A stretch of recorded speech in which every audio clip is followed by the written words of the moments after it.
시뻘건 아기찜이 아버지 머리 위로 쏟아졌습니다. 상견례 자리였습니다. 3천억 매출 요양그룹 회장이 예비 사돈의 머리 위로 아기찜을 접시째 뒤집어 버린 겁니다. 붉은 양념이 흘러내리고 콩나물이 어깨에 걸리고 아기 살점이 양복 위로 떨어졌습니다. 야, 기억나네. 맨날 도시락 못 싸오던 애? 세상 참 좁다.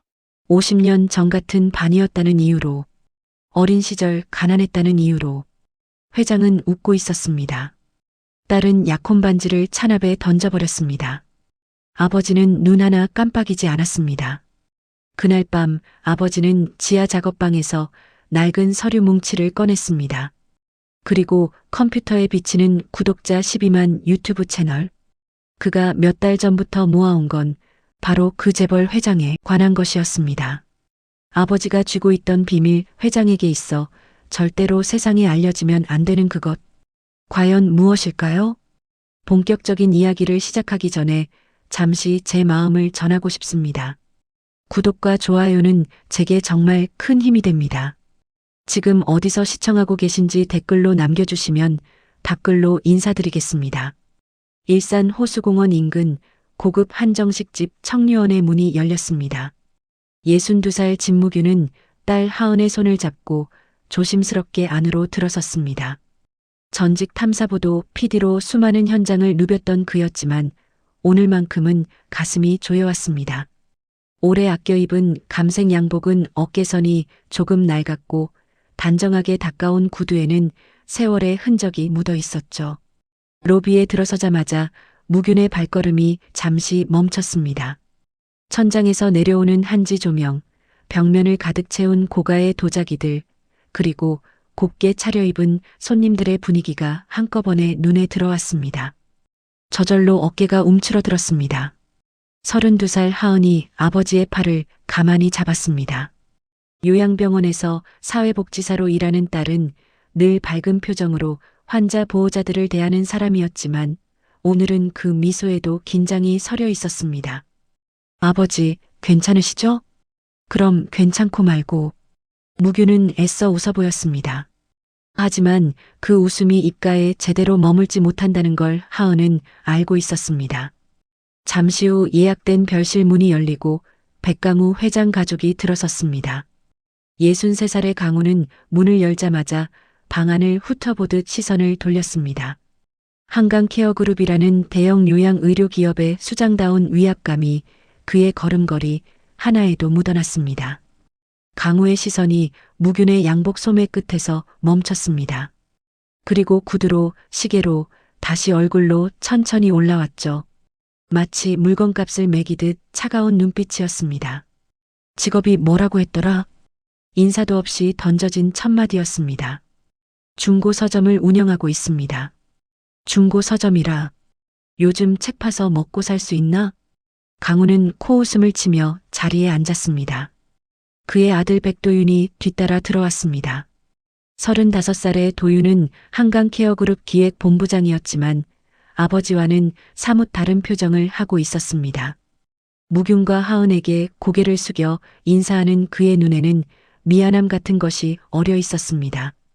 음식이 하나둘 차려지기 시작했습니다. 통영산 매운 아기찜이 테이블 중앙에 놓이자 붉은 양념 냄새가 방 안에 퍼졌습니다.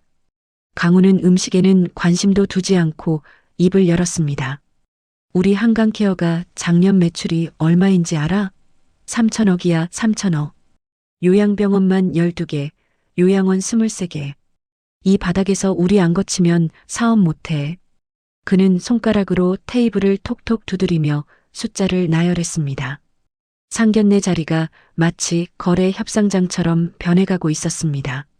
하은의 손이 치마 위에서 가만히 떨렸습니다. 옆에 앉은 도윤이 그 모습을 보고 입술을 깨물었습니다. 아버지, 오늘은 그런 얘기 말고. 시끄러워. 강우는 아들의 말을 단칼에 잘랐습니다. 그리고 다시 무균을 바라보았습니다.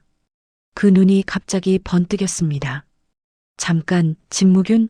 설마 너 원광중학교 나왔어? 무균의 어깨가 미세하게 굳었습니다. 그렇습니다. 야, 이거 봐라. 기억나네. 우리 반에 맨날 도시락 못 싸오던 애. 급식비도 못 내서 선생님한테 불려가던 거 기억나? 세상 참 좁다. 강우의 입꼬리가 비틀어지듯 올라갔습니다. 50년 가까이 지난 일을 끄집어내며 조롱하는 그의 얼굴에는 어떤 부끄러움도 없었습니다. 무규는 아무 말도 하지 않았습니다. 다만 그의 손이 무릎 위에서 주먹을 쥐었다 폈다를 반복하고 있었습니다. 그때도 네가 맨날 쩔쩔매던 거 생각나네. 어휴, 딸내미는 어떻게 이렇게 예쁘게 컸어? 네 딸 맞아? 그 순간이었습니다. 강우가 테이블 중앙의 아기찜 접시를 양손으로 들어 올렸습니다. 그리고 아무런 망설임도 없이 무균의 머리 위로 그대로 쏟아부었습니다. 붉은 양념이 무균의 머리카락을 타고 흘러내렸습니다. 콩나물과 미나리, 아기 살점이 어깨와 양복 위로 떨어졌습니다. 매운 국물이 눈 주위를 적시며 흘러내릴 때 무균은 눈 하나 깜빡이지 않았습니다. 방 안이 얼어붙었습니다. 종업원이 문을 열다가 그 광경을 보고 굳어버렸고 도윤은 벌떡 일어나 아버지를 말리려 했지만 이미 늦은 뒤였습니다. 아버지, 하은의 비명 같은 외침이 터져나왔습니다. 그녀는 의자에서 벌떡 일어났습니다. 분노와 수치심 그리고 아버지를 이 자리에 데려온 자신에 대한 죄책감이 한꺼번에 밀려왔습니다. 손가락에 끼워져 있던 약혼 반지가 눈에 들어왔습니다. 하은은 그 반지를 힘껏 빼서 자기 앞 찬압 그릇 속으로 던져버렸습니다. 쨍그랑 작은 금소금이 울렸습니다. 이 결혼 없던 일로 하겠습니다. 하은의 목소리는 떨리고 있었지만 눈빛만은 흔들리지 않았습니다. 강우는 오히려 웃음을 터뜨렸습니다. 승리자의 여유 같은 것이 그 웃음에 담겨 있었죠. 무규는 천천히 자리에서 일어났습니다. 양복에서 양념이 뚝뚝 떨어졌습니다. 그는 아무 말 없이 딸의 손을 잡고 방을 나섰습니다. 복도를 지나고 로비를 건너고 현관문을 밀고 나갈 때까지 단 한 번도 뒤를 돌아보지 않았습니다. 밖에는 어느새 비가 내리기 시작했습니다. 비가 내리고 있었습니다. 청류원을 빠져나온 무균과 하은은 인도 위에 멈춰 섰습니다. 우산도 없이 서 있는 두 사람의 어깨 위로 빗방울이 떨어졌습니다. 무균의 양복에서는 아직도 붉은 양념이 빗물에 섞여 흘러내리고 있었죠. 하은이 가방에서 물티슈를 꺼냈습니다. 떨리는 손으로 아버지의 양복 어깨를 닦기 시작했습니다. 아버지, 가만히 계세요. 제가 닦을게요. 하지만 문지를수록 얼룩은 더 넓게 번져갔습니다. 붉은 자국이 감색 천 위로 퍼져나가는 걸 보며 하은의 눈에서 눈물이 흘러내렸습니다. 빗물인지 눈물인지 구분이 되지 않았습니다. 내가 괜히 이 자리를 만들어서. 하은아. 무균이 딸의 손을 잡았습니다. 차가운 빗속에서도 그의 손은 따뜻했습니다. 내 잘못이 아니야. 아버지가 괜찮다니까. 무균은 애써 담담하게 말했습니다. 하지만 속으로는 오래전 눌러두었던 상처가 다시 고개를 들고 있었습니다. 50년 전 그 교실에서 도시락도 없이 점심시간을 버티던 12살 소년의 기억이 떠올랐습니다. 그때도 강우는 자신을 비웃었죠. 세월이 흘러도 변하지 않는 것들이 있다는 사실이 무균의 가슴을 짓눌렀습니다. 그때 빗속에서 차 한 대가 다가왔습니다. 창문이 내려가고 익숙한 목소리가 들렸습니다. 오빠, 하은이, 빨리 타. 58살 한복순이었습니다. 하은의 고모이자 동네에서 반찬 가게를 운영하는 그녀는 조카에게서 상견례 소식을 듣고 근처에서 기다리고 있었던 것입니다. 차에 오르자마자 복수는 뒷좌석의 두 사람을 번갈아 보았습니다. 무균의 양복 상태와 하은의 눈물 자국을 확인한 그녀의 표정이 굳어졌습니다. 무슨 일이야? 대체 무슨 일이 있었던 거야? 아무도 대답하지 않았습니다. 복수는 더 묻지 않고 차를 출발시켰습니다. 진가에 도착한 뒤 복수는 부엌으로 들어가 따끈한 된장찌개를 끓이기 시작했습니다. 냉장고에서 직접 담근 깍두기와 멸치볶음을 꺼내 상 위에 올렸습니다. 일단 먹어. 따뜻한 거 먹어야 정신이 돌아와. 하은은 밥상 앞에 앉아 숟가락을 들었지만 입으로 가져가지 못했습니다. 그러다 결국 숟가락을 내려놓고 고개를 숙였습니다. 고모, 저 결혼 안 해요. 안 할 거예요. 그래, 안 해도 돼. 안 해도 되는 거야. 복순이 조카의 등을 토닥였습니다. 하은은 그제야 참았던 울음을 터뜨렸습니다. 상견례 자리에서 벌어진 일들을 하나하나 털어놓았습니다. 아버지 머리 위로 쏟아지던 아기찜, 50년 전 일을 끄집어내며 조롱하던 그 남자의 얼굴, 그리고 아무 말도 못하고 서 있을 수밖에 없었던 자신의 무력함까지. 복순의 주먹이 식탁 위에서 떨렸습니다.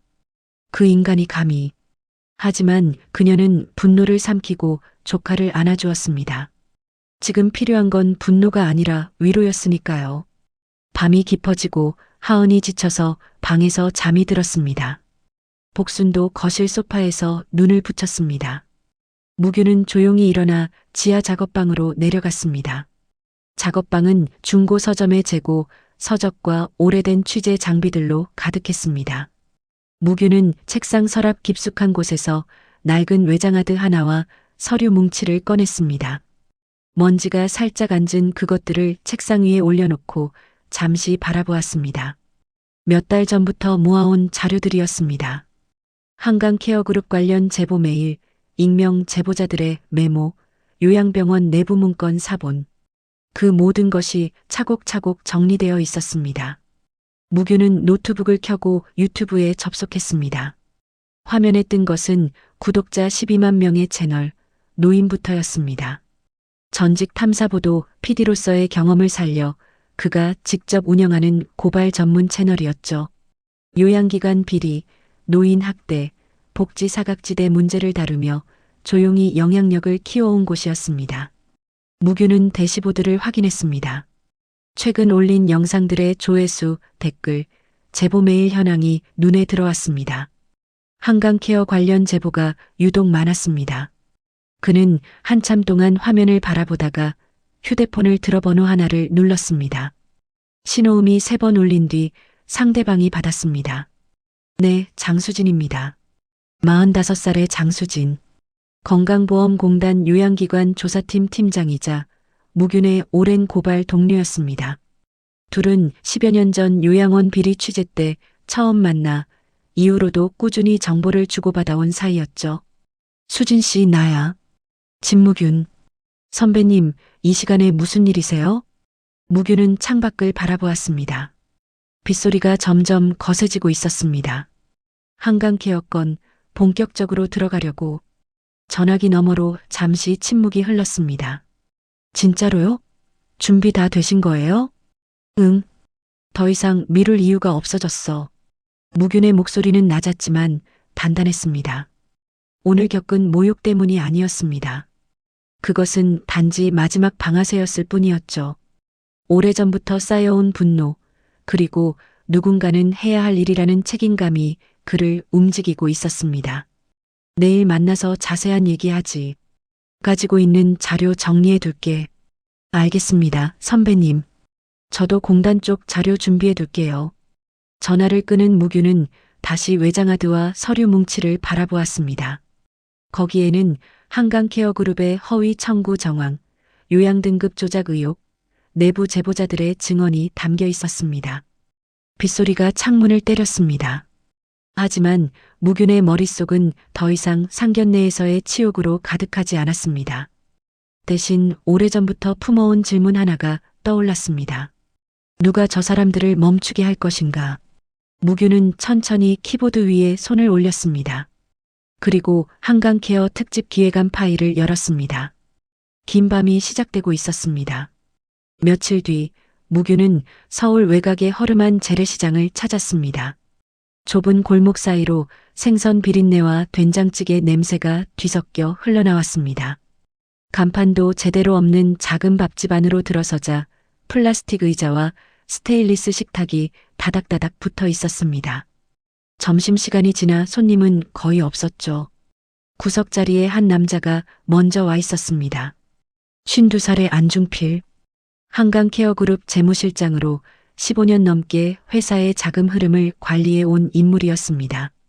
무균이 맞은편에 앉자 중필의 시선이 불안하게 흔들렸습니다. 손가락은 연신 물컵을 만지작거렸고 이마에는 땀이 맺혀 있었습니다. 오래 기다렸어요? 아닙니다. 방금 왔습니다. 중필의 목소리는 낮고 떨렸습니다. 주인 할머니가 된장찌개 2개를 가져다 놓자 그는 숟가락도 들지 않고 가방 안을 더듬었습니다. 여기 있습니다. 테이블 아래로 갈색 서류 봉투가 건네졌습니다. 무균은 자연스럽게 그것을 받아 무릎 위에 올려놓았습니다. 장부 복사본하고 내부 문건, 이메일 출력물까지 다 들어있어요. 제가 할 수 있는 건 여기까지입니다. 중필의 눈가가 붉어져 있었습니다. 그는 최근 몇 달간 겪은 일들을 낮은 목소리로 털어놓기 시작했습니다. 작년 말부터 이상한 지시가 내려오기 시작했어요. 실제 입원 기간보다 청구 기간을 늘려 잡으라는 거였죠. 처음엔 실수인 줄 알았는데 매달 같은 패턴이 반복되더라고요. 무균은 고개를 끄덕이며 찌개를 한 숟갈 떴습니다. 마치 오랜 지인과 점심을 먹는 것처럼 자연스러운 동작이었습니다. 의사결제가 없는 투약 기록도 있어요. 환자한테 실제로 투여하지 않은 약을 청구한 거죠. 그리고 계열사 간거래 내역도요. 실체가 없는 용역비가 오가고 있었습니다. 중필의 손이 떨렸습니다. 그는 물컵을 들어 한 모금 마셨지만 목이 제대로 넘어가지 않는 듯 했습니다. 저도 가족이 있어요. 아이들 학비도 벌어야 하고 집 대출도 남았고 근데 이러다가 나중에 다 터지면 저까지 감옥 가는 거 아닙니까? 무균은 조용히 중필을 바라보았습니다. 그 눈빛에는 판단이나 비난 대신 같은 무게를 나누려는 사람의 진심이 담겨 있었습니다. 중필 씨가 용기 낸 거예요. 이건 쉬운 결정이 아니었을 거야. 그냥 더 이상은 못 참겠더라고요. 밤마다 악몽을 꿔요. 누가 쫓아오는 꿈을. 그때였습니다. 무균의 시선이 잠깐 밥집 유리창 너머로 향했습니다. 골목 맞은편 낡은 트럭 옆에 서 있는 남자 하나가 눈에 들어왔습니다. 검은 점퍼를 입은 그 남자는 휴대폰을 들고 무언가를 촬영하는 듯한 자세를 취하고 있었죠. 무균은 표정을 바꾸지 않았습니다. 대신 자연스럽게 화제를 돌렸습니다. 그나저나 중필 씨, 요즘 건강은 어때요? 얼굴이 많이 안 좋아 보이네. 네. 네. 좀 피곤해서요. 중필은 갑작스러운 질문에 어리둥절했지만 무균의 눈짓을 보고 상황을 알아챘습니다. 그도 슬쩍 창밖을 힐끗거렸습니다. 요즘 잠을 잘 못 자서 그래요. 회사 일이 좀 많아서. 무리하지 마요. 건강이 최고야. 둘은 그렇게 평범한 대화를 이어갔습니다. 날씨 얘기, 자녀 교육 얘기, 경기 불황 얘기. 밥집 안을 들여다보는 누군가에게는 그저 오랜 지인들의 점심 식사처럼 보였을 것입니다. 식사가 끝날 무렵 무균이 낮은 목소리로 말했습니다. 중필 씨, 당분간 회사 근처에는 얼쩡거리지 마요. 술자리도 피하고 평소처럼만 출퇴근해요.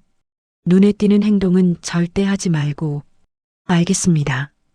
혹시 누가 연락 오면 모른다고만 해요. 나랑 만난 것도 당연히 비밀이고. 중필이 고개를 끄덕였습니다. 그의 얼굴에는 불안과 안도가 뒤섞여 있었습니다. 무거운 짐을 내려놓은 것 같으면서도 새로운 두려움이 밀려오는 표정이었죠. 무균이 먼저 자리에서 일어났습니다. 계산대에서 10,000원짜리 2장을 내밀며 주인 할머니에게 말했습니다. 맛있게 잘 먹었습니다, 어머니. 어이구, 또 와요. 밥집을 나선 무균은 골목을 천천히 걸었습니다. 등 뒤에서 누군가의 시선이 느껴졌지만 뒤돌아보지 않았습니다. 대신 휴대폰을 꺼내 장수진에게 전화를 걸었습니다. 수진 씨, 나야. 선배님, 어떻게 됐어요? 재무문건 확보했어. 생각보다 내용이 촘촘해. 청구 조작, 투약 허위 기록, 계열사 비정상, 거래까지 다 있어. 전화기 너머로 장수진의 숨소리가 잠시 멈췄습니다. 진짜요? 그 정도면 기소까지 갈 수 있겠는데요. 그리고 하나 더. 미행이 붙은 것 같아. 미행이요? 무규는 시장 골목 사이를 능숙하게 빠져나가며 말을 이었습니다. 아까 밥집 앞에 수상한 놈이 있었어. 아마 심부름센터 쪽일 거야. 백강우가 붙인 것 같은데 아직 확실하진 않아. 조심하셔야겠네요. 걱정 마. 이 동네는 내가 더 잘 알아. 무규는 좁은 골목을 두어 번 꺾더니 시장 지하 주차장으로 이어지는 계단을 내려갔습니다. 형광등이 깜빡이는 어두운 통로를 지나 미리 세워둔 낡은 승합차에 올라탔습니다. 뒤따라오던 검은 점퍼의 남자는 시장 입구에서 발걸음을 멈췄습니다. 미로 같은 골목 어디로 무균이 사라졌는지 알 수 없었습니다.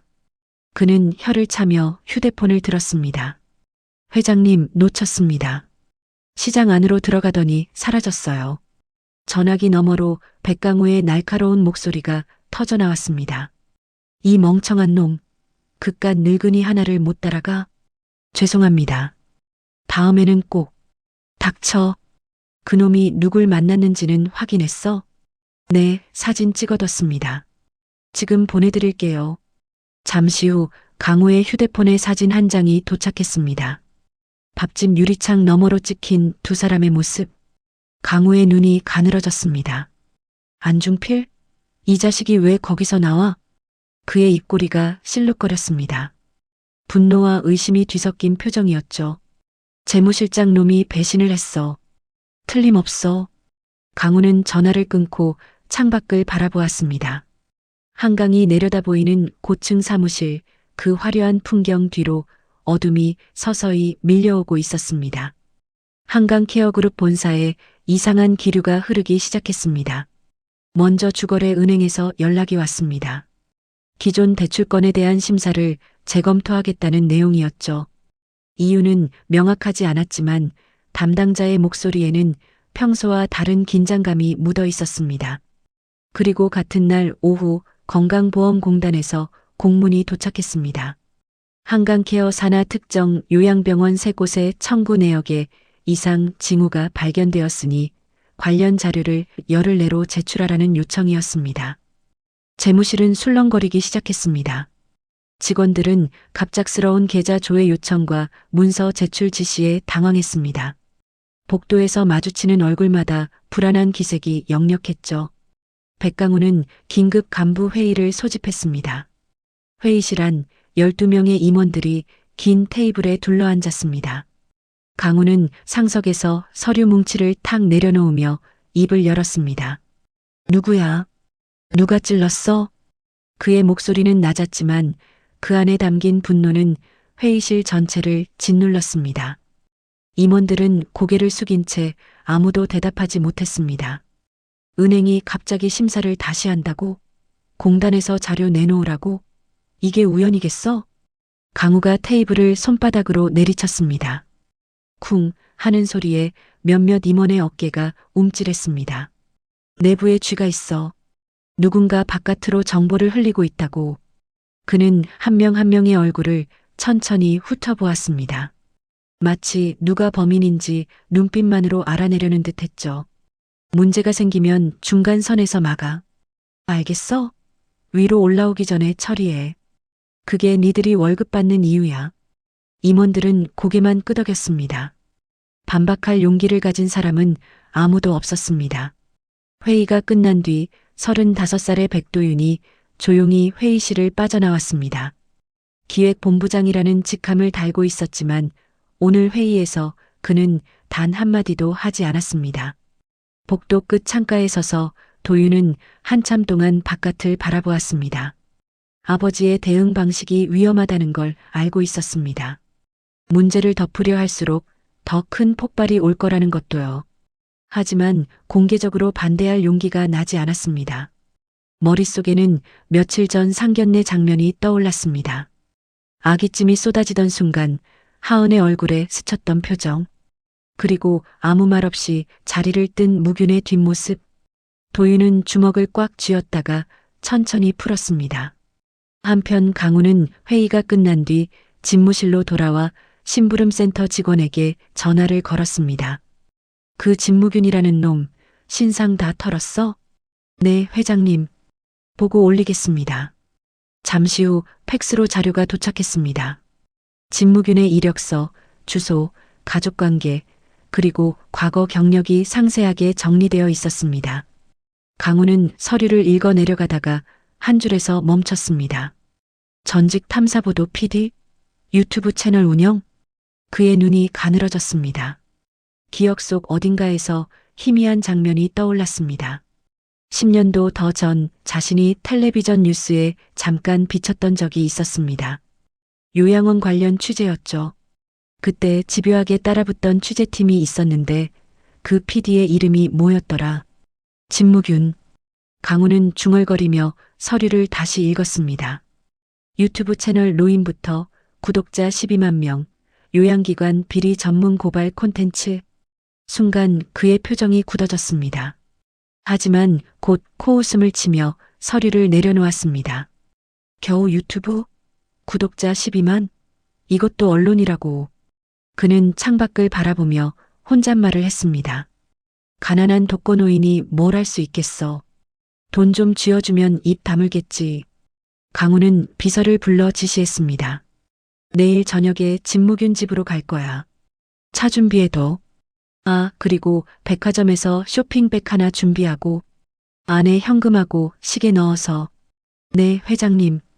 비서가 나가자 강우는 가죽 의자에 깊이 기대앉았습니다. 창밖으로 노을이 지고 있었습니다. 한강 위로 붉은 빛이 번지는 풍경을 바라보며 그는 여전히 자신이 모든 것을 통제할 수 있다고 믿고 있었습니다. 같은 시각 진무균은 작업방에서 심부름센터의 움직임을 예측하고 있었습니다. 강우 성격이면 분명히 직접 찾아올 거야. 그는 장수진에게 전화를 걸었습니다. 수진 씨, 조만간 백강우가 우리 집에 올 것 같아. 회유하려고 하겠지. 돈이든 뭐든 들고 와서. 어떻게 하실 거예요? 무균은 책상 서랍에서 작은 녹음기를 꺼냈습니다. 증거를 하나 더 만들어야지.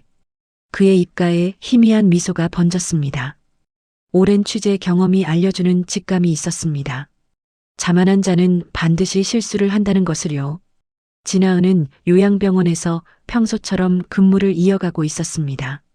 상담실 책상 위에는 보호자들의 문의 서류가 쌓여 있었습니다. 하은은 한 통 한 통 꼼꼼히 확인하며 답변을 준비했지만 마음 한켠이 계속 불편했습니다.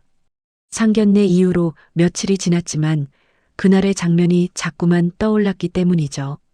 점심시간이 지난 오후 한 보호자가 상담실 문을 두드렸습니다. 60이 넘어 보이는 여성이었습니다. 눈가가 붉게 충혈되어 있었고 손에는 구겨진 서류 뭉치를 들고 있었습니다. 저기요, 이거 좀 봐주실 수 있을까요? 하은이 자리를 권하자 여성은 털썩 주저앉으며 서류를 내밀었습니다. 우리 어머니가 다른 요양병원에 계셨거든요. 근데 청구서가 이상해서요. 입원 기간이랑 안 맞는 것 같고 받지도 않은 치료비가 나왔어요. 하은은 서류를 받아들었습니다. 요양급여 명세서와 본인 부담금 영수증이었습니다. 한눈에 봐도 숫자가 맞지 않는 부분이 있었죠. 어느 병원이셨어요? 한강케어 산하에 있는 곳이었어요. 강서 쪽에. 그 이름을 듣는 순간 하은의 손이 미세하게 떨렸습니다. 처음엔 좋은 줄 알았어요. 시설도 깨끗하고 직원들도 친절하고. 근데 나중에 보니까 이상한 게 한두 개가 아니더라고요. 보호자는 눈물을 훔치며 말을 이었습니다. 어머니가 거기서 돌아가셨거든요. 장례 치르고 나서 서류 정리하다가 알게 됐어요. 실제로 안 받은 주사 비용이 청구돼 있고 입원 기간도 늘려서 적혀 있고. 하은은 조용히 고개를 끄덕이며 이야기를 들었습니다. 가슴이 답답해져 왔습니다. 상견례에서 보았던 백강우의 얼굴이 떠올랐습니다. 그 오만한 웃음, 아버지 머리 위로 쏟아지던 아귀찜. 혹시 다른 분들도 비슷한 경험을 하셨나요? 네, 보호자 모임에서 얘기 나눠봤는데요. 다들 비슷해요. 근데 어디 하소연할 데도 없고 대기업이라 싸워봐야 우리만 손해라고들 하고. 여성이 한숨을 내쉬었습니다. 하은은 서류를 복사해 두겠다고 말하고 건강보험공단 민원 절차를 안내해 드렸습니다. 보호자가 돌아간 뒤 하은은 한참 동안 창밖을 바라보았습니다. 자신이 결혼하려 했던 집안이 이런 일을 하고 있었다는 사실이 씁쓸했습니다. 그날 밤 폭우가 쏟아졌습니다. 진가 앞 골목은 어둡고 고요했습니다. 자정이 가까운 시각 검은색 승용차 한 대가 골목 입구에 멈춰 섰습니다. 차에서 내린 사람은 백도윤이었습니다. 그는 우산도 없이 빗속에 서서 진가 대문을 바라보았습니다. 불이 꺼진 창문, 낡은 대문, 빗물이 흐르는 지붕. 그 모든 것이 상견례 날의 기억과 겹쳐졌습니다. 도윤은 그 자리에서 한 발짝도 움직이지 않았습니다. 그저 서 있었습니다. 빗물이 머리카락을 적시고 양복 어깨를 흠뻑 적셔도 그는 꿈쩍도 하지 않았습니다. 그의 머릿속에는 아버지가 아기찜을 들어 올리던 순간이 반복 재생되고 있었습니다. 그때 자신은 아무것도 하지 못했습니다. 일어나려다 멈췄고 소리치려다 삼켰고 결국 그냥 지켜보기만 했습니다. 2층 창문 틈으로 무균이 그 모습을 지켜보고 있었습니다. 커튼 사이로 보이는 청년의 뒷모습, 빗속에 홀로 서서 고개를 숙이고 있는 그 모습에서 무균은 상견례 때와는 다른 무언가를 읽었습니다. 다음 날 도윤은 몰래 움직이기 시작했습니다. 그는 한강케어 피해를 입은 보호자 몇 명을 수소문에 만났습니다. 회사 명함은 숨기고 개인 자격으로 찾아갔죠. 카페 구석자리에서 그는 보호자들에게 고개를 숙였습니다. 제가 한강케어 회장 아들입니다. 아버지가 저지른 일에 대해 사과드리러 왔습니다. 보호자들은 처음에 경계했습니다. 회장 아들이 왜 여기 왔는지, 무슨 속셈인지 의심했죠. 도윤은 가방에서 서류 뭉치를 꺼냈습니다. 그 안에는 실제 청구 내역과 허위 청구 내역을 비교한 자료가 들어 있었습니다. 이게 어머님 건에 해당하는 내역입니다. 실제로 청구된 금액과 제가 확인한 진료 기록을 대조해 봤습니다. 그리고 봉투 하나를 더 내밀었습니다. 부당하게 청구된 금액입니다. 제 개인 돈으로 돌려드립니다. 나중에 정식으로 회사 차원의 보상이 이루어지겠지만 그 전에 제가 먼저 책임지고 싶었습니다. 보호자들의 눈이 커졌습니다. 이런 일은 처음이었습니다. 처벌받아야 한다면 받겠습니다. 다만 피해보신 분들께는 직접 사죄드리고 싶었습니다. 도윤의 목소리는 떨렸지만 눈빛은 흔들리지 않았습니다. 며칠 뒤 하은은 복지사 동료로부터 이 이야기를 전해 들었습니다. 백강우의 아들이 피해자들을 찾아다니며 사비로 보상하고 있다는 소문이었죠. 하은은 한동안 말을 잃었습니다.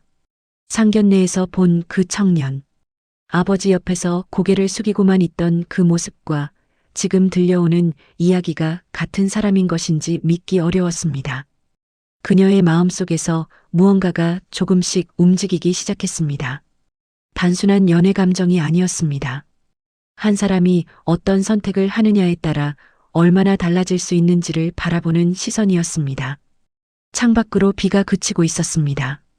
구름 사이로 햇살이 비치기 시작했습니다.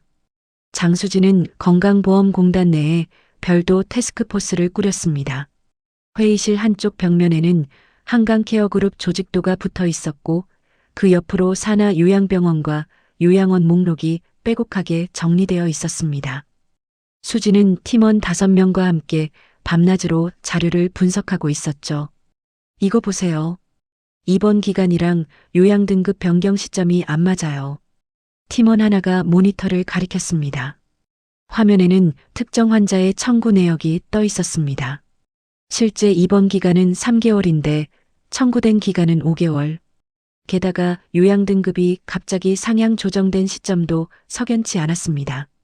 투약 기록도 이상해요. 의사결재가 없는 처방이 반복되고 있어요.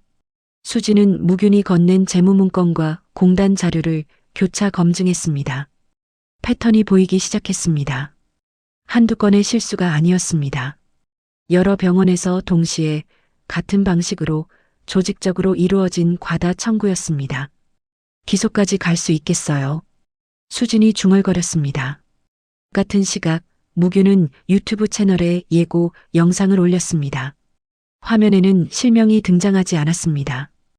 다만 요양기관 비리 특집을 예고하는 자막과 함께 그동안 수집한 제보 내용의 일부가 모자이크 처리되어 공개되었습니다.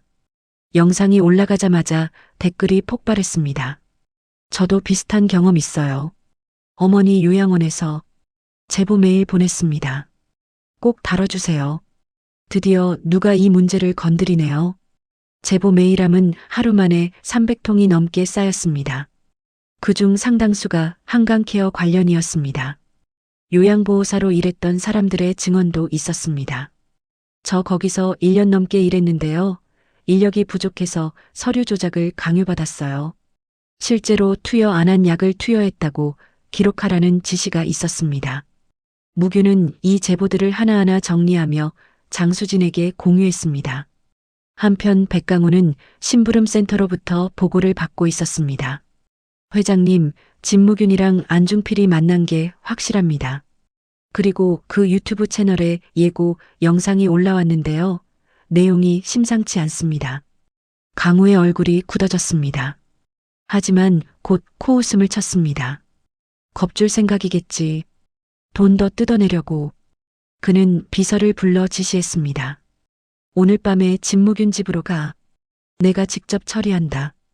저녁이 되자 강우는 직접 운전대를 잡았습니다. 조수석에는 고급 백화점 쇼핑백이 놓여 있었습니다.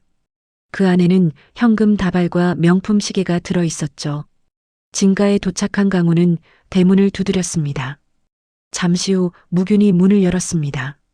어서 오세요, 백 회장님. 무균의 목소리는 담담했습니다. 마치 오래전부터 이 방문을 예상하고 있었다는 듯 했죠. 거실로 안내된 강우는 쇼핑백을 식탁 위에 올려놓았습니다. 진 선생, 우리 좋게 정리하자고. 여기 성이야. 현금하고 시계. 그리고 앞으로도 매달 용돈 보내줄게. 무규는 쇼핑백을 쳐다보지도 않았습니다. 회장님 상견례 때 제 머리 위에 뭘 부으셨죠? 강우의 눈이 가늘어졌습니다. 그건 그때 일이고 지금은 지금이야. 과거 일 가지고 뭘 어쩌겠어? 난 사과하러 온 거야. 사과요? 무균이 천천히 일어났습니다. 그리고 쇼핑백을 들어 현관 옆 분리수거함에 그대로 던져 넣었습니다. 쿵 하는 소리가 울렸습니다. 강우의 얼굴이 일그러졌습니다. 야, 이 늙은이가 지금 뭐 하는 거야? 돌아가세요, 회장님. 이건 돈으로 해결될 일이 아닙니다. 너 지금 나한테 협박하는 거야? 고작 유튜브 채널 하나 가지고? 강우가 한 발짝 다가섰습니다. 그의 목소리가 낮아졌습니다. 진무균, 내가 누군지 알아? 네가 뭘 들고 있든 난 다 막을 수 있어. 검찰도 경찰도 내 편이야. 네 같은 늙은이 하나 조용히 시키는 건 일도 아니라고. 무균은 한 발짝도 물러서지 않았습니다. 그렇게 자신 있으시면 나가셔도 됩니다. 강우는 이를 갈며 돌아섰습니다. 현관문을 박차고 나가며 내뱉었습니다. 두고 봐. 후회하게 해줄 테니까. 문이 닫히자 무균은 조용히 거실 한쪽을 바라보았습니다.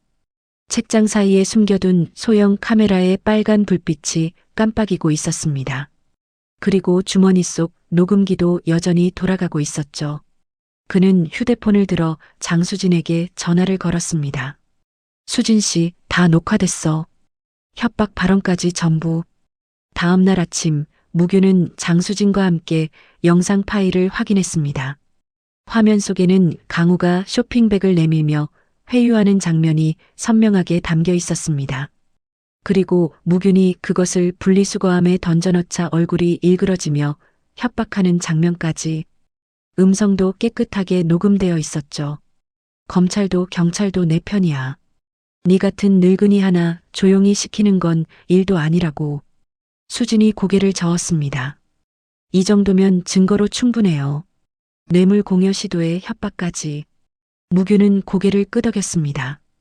이제 본격적으로 들어가지. 그날 오후 비공개 회의가 열렸습니다. 건강보험공단 태스크포스, 복지부 담당자, 그리고 검찰 특수부 검사까지 한자리에 모였습니다. 무균은 그동안 수집한 자료와 제보 내용, 그리고 전날 밤 녹화된 영상까지 모두 공유했습니다. 회의실은 무거운 침묵에 휩싸였습니다. 조직적인 허위 청구, 문서 위조, 그리고 내부 고발자 협박까지. 이건 단순 비리가 아니라 범죄 조직 수준입니다. 검사가 서류를 넘기며 말했습니다. 합동조사로 가시죠. 동시 압수수색이 필요합니다. 수진이 고개를 끄덕였습니다. 공단에서 청구 자료 분석은 끝났어요. 병원별로 과다 청구 금액까지 산출해뒀습니다. 합동조사팀이 꾸려졌습니다. 한강케어 본사와 주요 요양병원 5곳에 대한 동시 현장 조사 일정이 잡혔습니다. 날짜는 일주일 뒤. 무규는 유튜브 채널에서 장시간 생방송을 준비하기로 했습니다. 압수수색과 동시에 진행하여 여론의 관심을 집중시키려는 전략이었죠. 일주일 뒤 정해진 날이 밝았습니다. 아침 9시 무균의 유튜브 채널에서 생방송이 시작되었습니다. 화면에는 무균이 작업방에 앉아 있는 모습이 비쳤습니다. 안녕하세요. 노인부터 채널입니다. 오늘은 요양기관 비리 특집 그 첫 번째 이야기를 전해드립니다. 그는 차분하지만 단호한 목소리로 이야기를 시작했습니다. 한강케어그룹의 구조, 산하 요양병원들의 허위 청구 패턴, 내부 제보자들의 증언. 실명은 거론하지 않았지만 듣는 사람이라면 누구인지 알 수 있을 정도로 구체적이었습니다. 실제 입원 기간보다 청구 기간을 늘려잡고 투여하지 않은 약을 투여했다고 기록합니다. 이런 일이 한두 건이 아닙니다. 조직적으로, 체계적으로 이루어지고 있습니다. 채팅창이 빠르게 올라갔습니다. 저희 어머니도 거기 계셨어요. 드디어 터지는구나. 응원합니다. 끝까지 파헤쳐 주세요. 방송 도중 제보자들이 음성 변조로 등장했습니다. 얼굴은 가리고 목소리만 들렸습니다. 저는 거기서 2년 동안 요양보호사로 일했습니다. 서류 조작을 거부하면 해고, 협박을 받았어요. 의사 선생님 결제도 없이 투약 기록을 만들라는 지시가 있었습니다. 거부할 수 없었어요. 시청자 수가 빠르게 올라갔습니다. 10,000명을 넘기고 20,000명을 넘기고 계속 상승했습니다.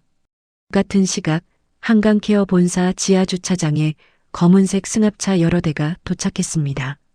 문이 열리고 조사관들이 쏟아져 나왔습니다. 동시에 산하 요양병원 5곳에서도 압수수색이 시작되었습니다.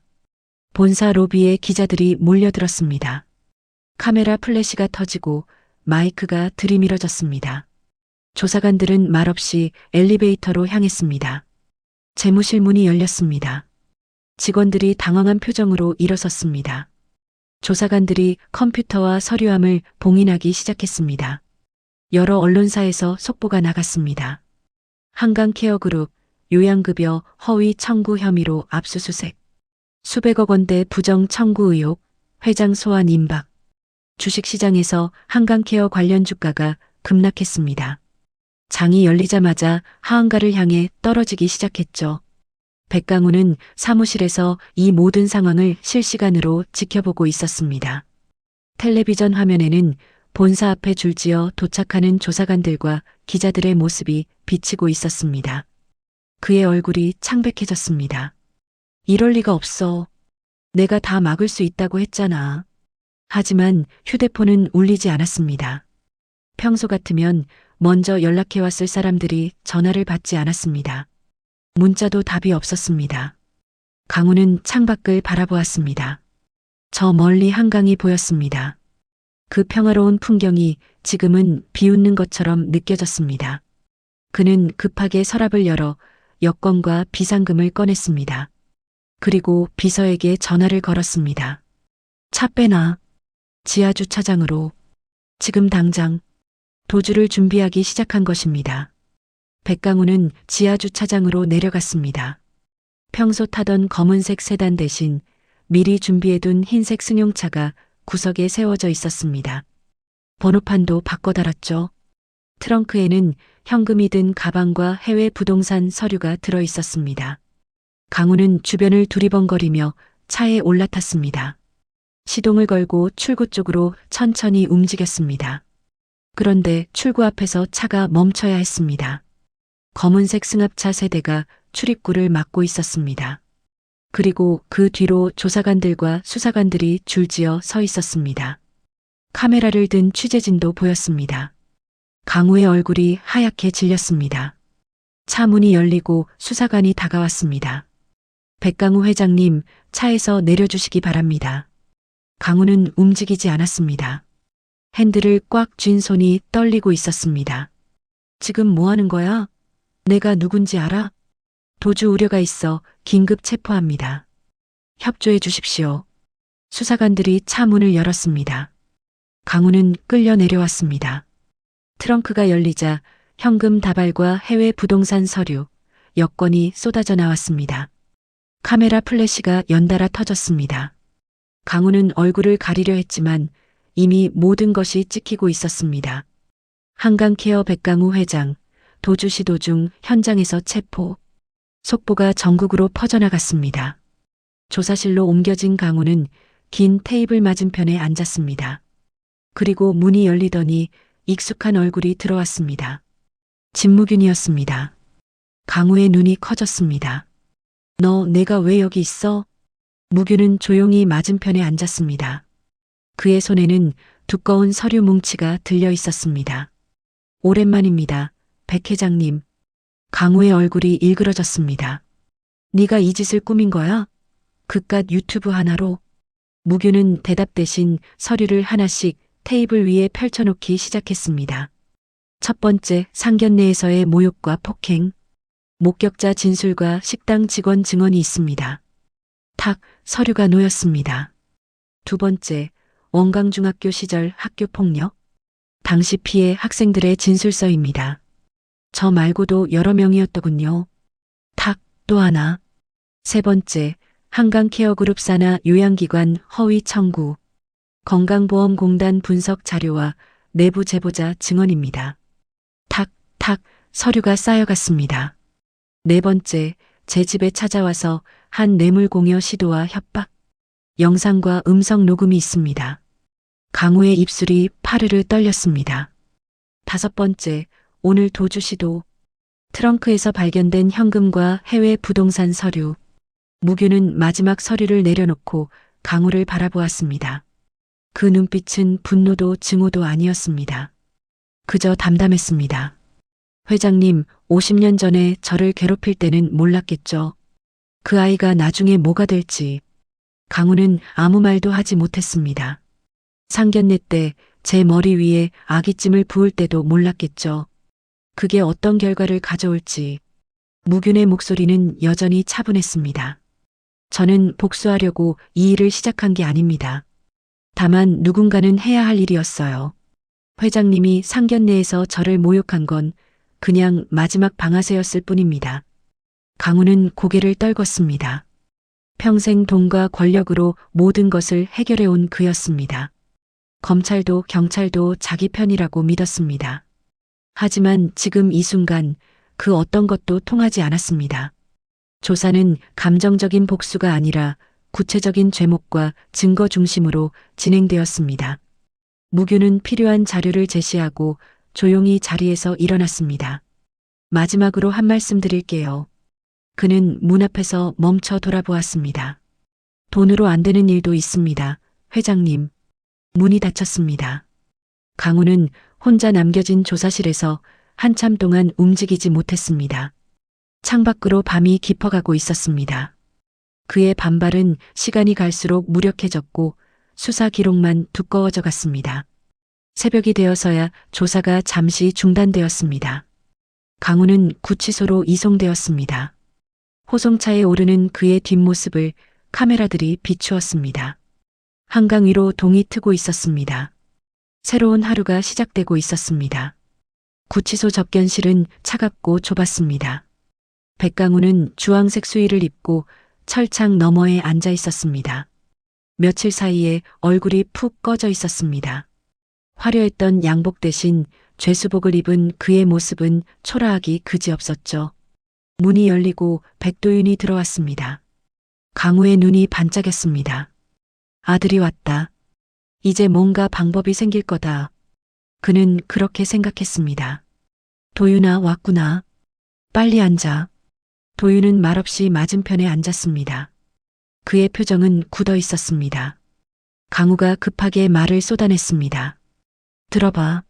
내 이름으로 된 재산은 다 압류될 거야. 근데 네 이름으로 해둔 것들이 있어.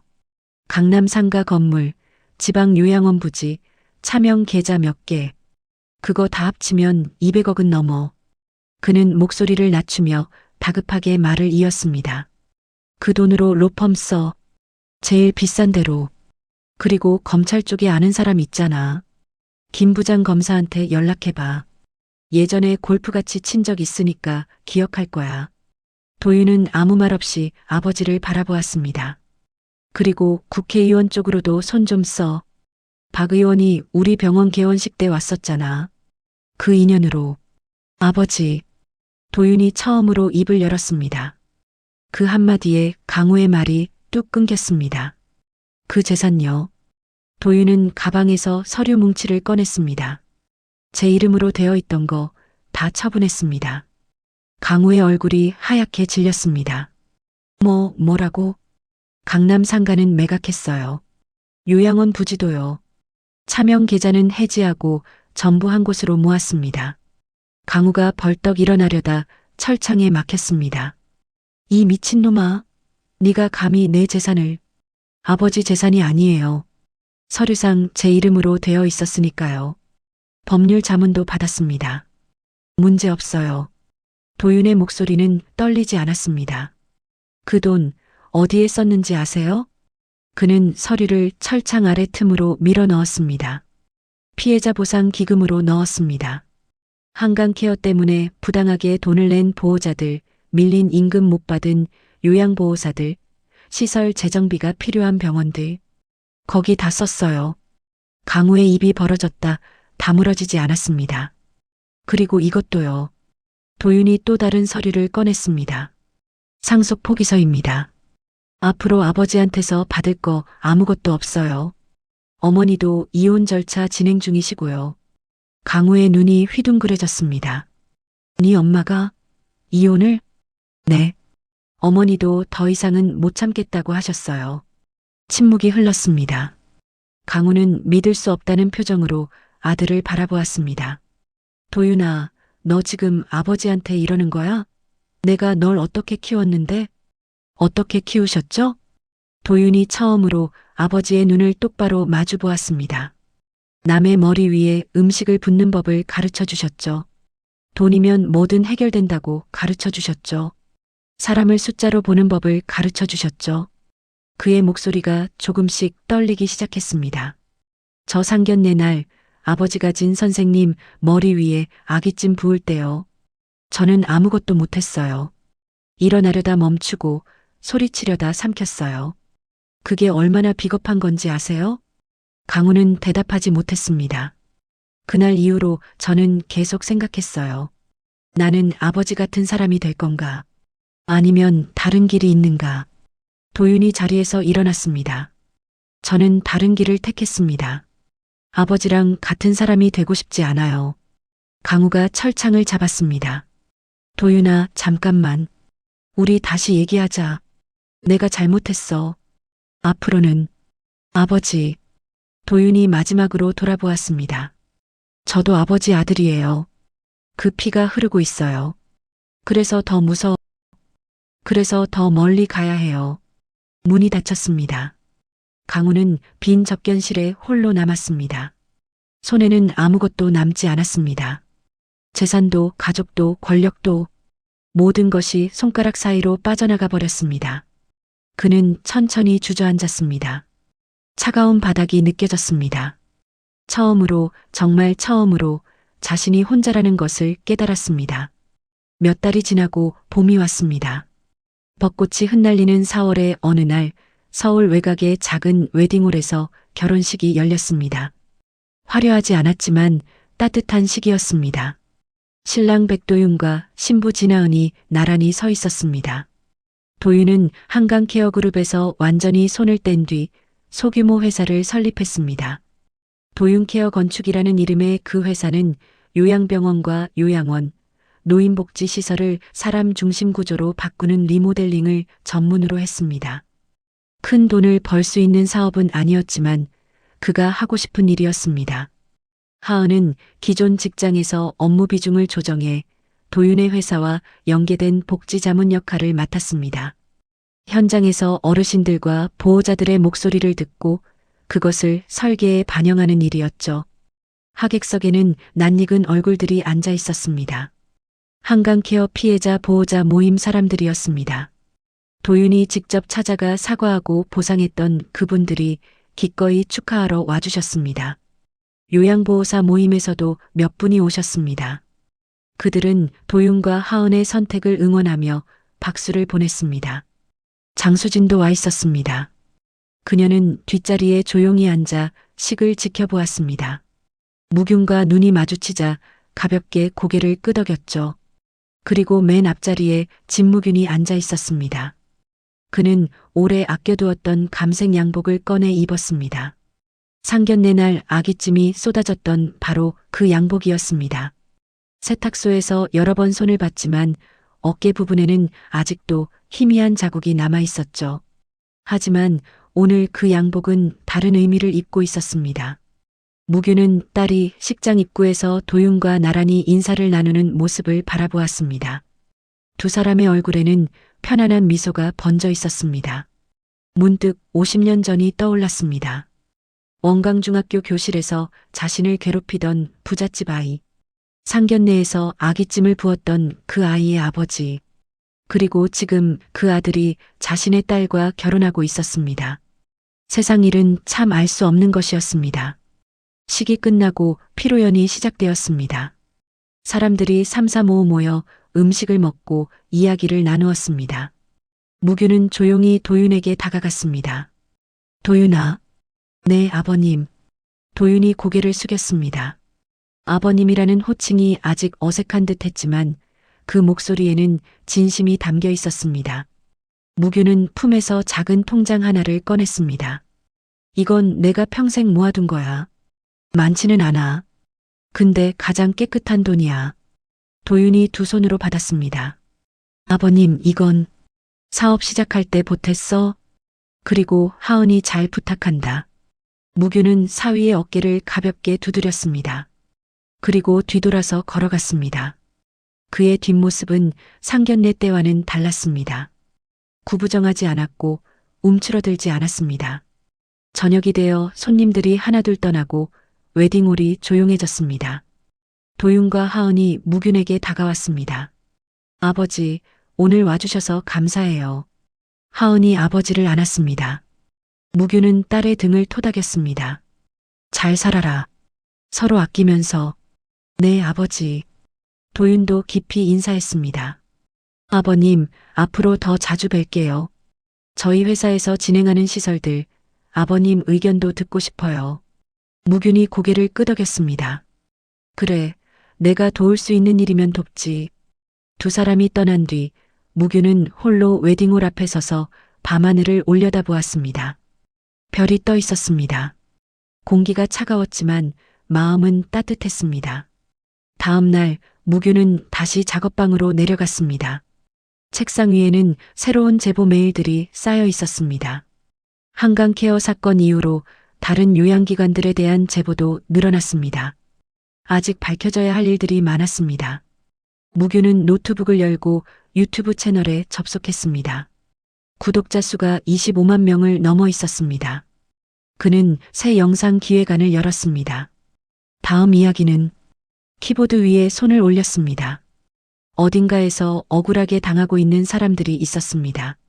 누군가는 그들의 이야기를 들어줘야 했습니다.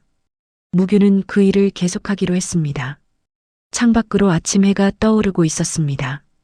새로운 하루가, 새로운 시작이 밝아오고 있었습니다. 오늘의 이야기 어떠셨나요? 댓글에서 자유롭게 이야기해 주세요. 다음번에도 재밌는 이야기로 돌아오겠습니다. 감사합니다.